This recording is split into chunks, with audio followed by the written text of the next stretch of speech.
Good morning, Pilipinas! Live mula sa Pag-asa DUST. Para sa lagay ng panahon, narito ang latest mula sa Pag-asa.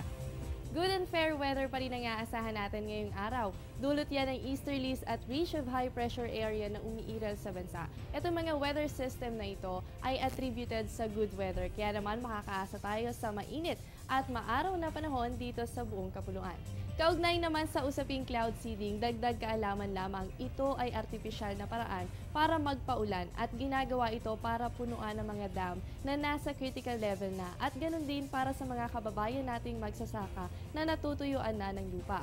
Ito ay ang paglalagay ng chemical na kung tawagin ay silver iodide sa seedable clouds o yung ulap na posibleng magpaulan.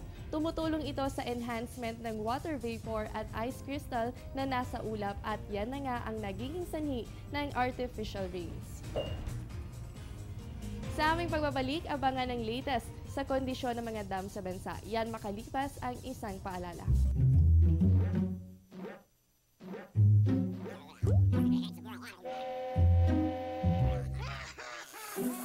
Worried kung nasaan ang package mo? Sa Air 21, worry-free!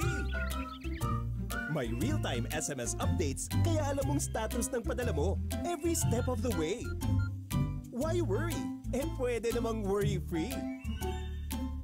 Sa Air 21, sagot ko, padala mo. Dahil opisyal pa rin nasa hot and dry season tayo, apektado ang mga dam sa bansa. Pero ayon sa Pag-asa, nasa normal range pa ang halos lahat ng dam sa bansa. Isa na nga dyan ang Angat Dam na siyang nagbibigay ng kuryente, water supply sa Metro Manila at para rin sa irigasyon. Kung mapapansin natin, kahapon ng umaga, alas 6 ng umaga, meron tayong 183.62 meters na level ng tubig at ganun din ang naitala kanina ring alas 6 ng umaga. So sa loob ng 24 hours, halos walang naibawas dito sa ating water level.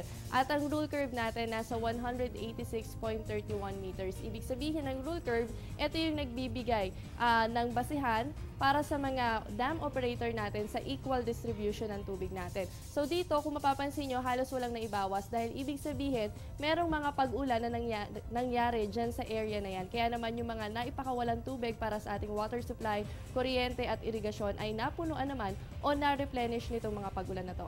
Habang sa Magat Dam naman, nandiyan siyang nagbibigay ng tubig para sa ating power generation, ganun din sa mga irigasyon dyan sa May Isabela. Kaninang alas 6 ng umaga, merong 167.81 meters at kahapon ng umaga rin alas 6 yan ay nasa 167.72 meters. So sa loob ng 24 oras, na bumawas o bumaba yung water level natin dyan ng 0.17 meters. Ang rule curve natin dito, nasa 177.25 meters. Kung mapapansin nyo, medyo malayo na ang agwat niya mula dito sa level niya, sa current level niya. Pero ang low water level nito o masasabi natin na nasa critical level na to kapag pag yan ay bumaba pa sa 160. So kung makikita natin, nasa 167 pa naman. Kaya ayon sa Pag-asa, nasa normal range pa rin ang status ng Magat Dam. Next naman natin dyan ay ang Pantabangan Dam para sa mga power generations din at ganun din sa irigasyon dito sa May Nueva Ecija. Kaninang umaga, alas 6 po yan, nakapagtala tayo ng 181.81 meters at kahapon din ng umaga, 181.74 meters. So sa loob po ng 24 oras, bumaba po ng tubig dyan, 0.07 meters at ang rule curve natin dito ay nasa 199.35 meters. Ang critical level para sa Pantabangan ay nasa 171.5 meters. So kung mapapansin nyo, malayo pa yung agwat nito pero nagbabalak na yung mga nandito sa area na to na magsagawa ng cloud seeding.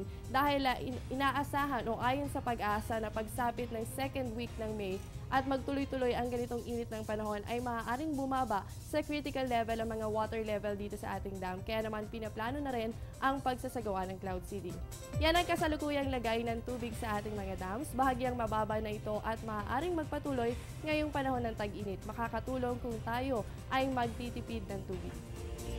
At yan muna ang latest mula dito sa Pag-asa DUST. Manatiling nakatutok sa Panahon TV Express kung saan walang pinipiling panahon ang pagbibigay impormasyon. Maaari niyong bisitahin ang aming official social media accounts and website para sa detalyadong ulat panahon at maaari niyo rin kaming mapakinggan sa DWIC.